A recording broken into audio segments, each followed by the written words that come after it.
Well, the New York Times is reporting on a leaked internal CBS document from the investigation into allegations that ultimately led to the firing of 60 Minutes executive producer Jeff Fager.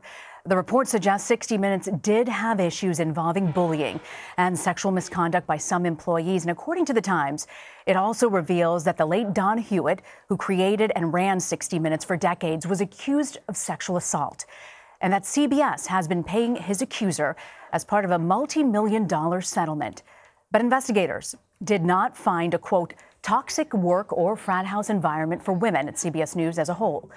Rachel Abrams is the New York Times business reporter. She's been investigating this and joins us now. So, Rachel, you looked at this draft report, 59 pages. Was this a comprehensive entire report that's expected to be submitted, and were there any redactions? This was a draft report on the investigators' findings. They're making preparations to brief the CBS Board of Directors next week. It's expected that they're going to tell the directors what they found based on this report. We don't know whether the entire report verbatim is going to be given to the directors, but certainly we believe that these are their findings and that they could base their briefing on this report. So you believe that this is the comprehensive report that was submitted? It has not been submitted yet, but it is very thorough, and it seems to be based off of hundreds of interviews conducted by the investigators and thousands of pages of documents. And in your reporting, you say that this reporting finds that there was not a toxic or frat house culture at CBS News. We spoke to a dozen employees after your report came out who said that they went to investigators and they reported otherwise. Have you heard from other CBS News employees about this?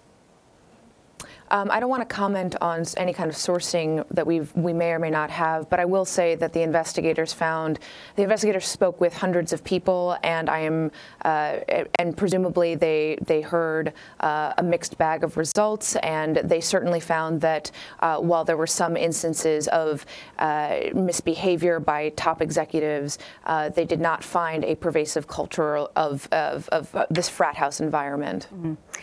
When you look at this as a whole, does this completely 100% absolve the management of CBS News? No, I don't think it does. I think that the investigators pointed out problems that they saw, and they made recommendations for how the company could change in order to be more beneficial for women, more progressive for women.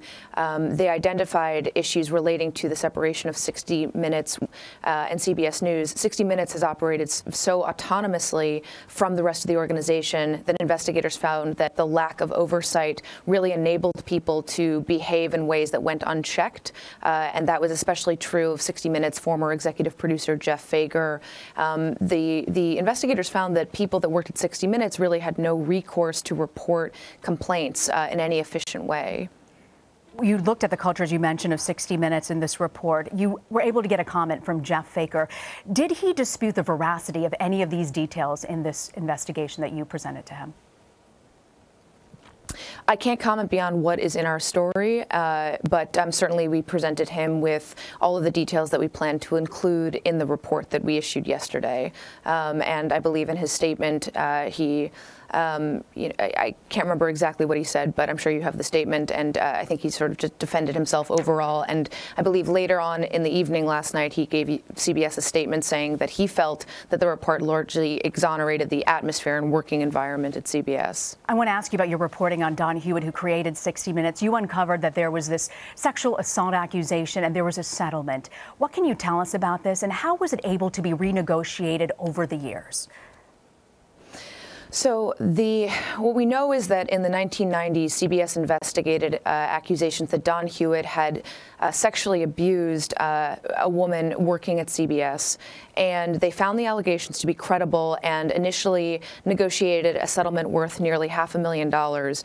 And over the years, the settlement was renegotiated 6 times as recently as this year, and in total, CBS has agreed to pay $5 million. And on top of that $5 million, they have agreed to pay $75,000 to the woman each year for the rest of her life. And we don't know, the report does not detail the specifics of the allegations, other than to say that it went on for years and that it derailed the woman's career.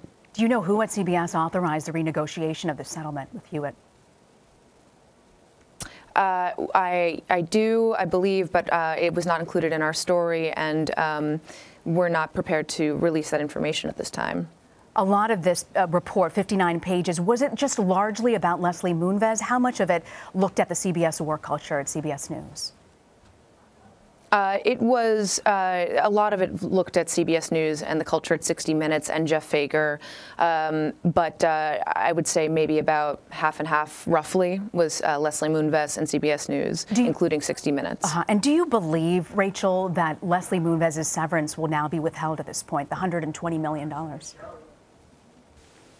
I don't want to make any assessments of that. Obviously, I'm not a lawyer, but certainly the investigators believe that the board has more than enough justification to withhold his severance from him based on what we've seen. You know, Rachel, I would never ask another journalist to reveal their source, and I'm not going to ask you to do that.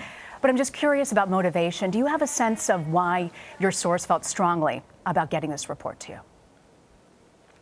I don't want to comment on any sourcing things. I'm sorry. Okay. No, I can completely understand that. I respect that. I want to ask you also, have you spoken to any of the members of the CBS board?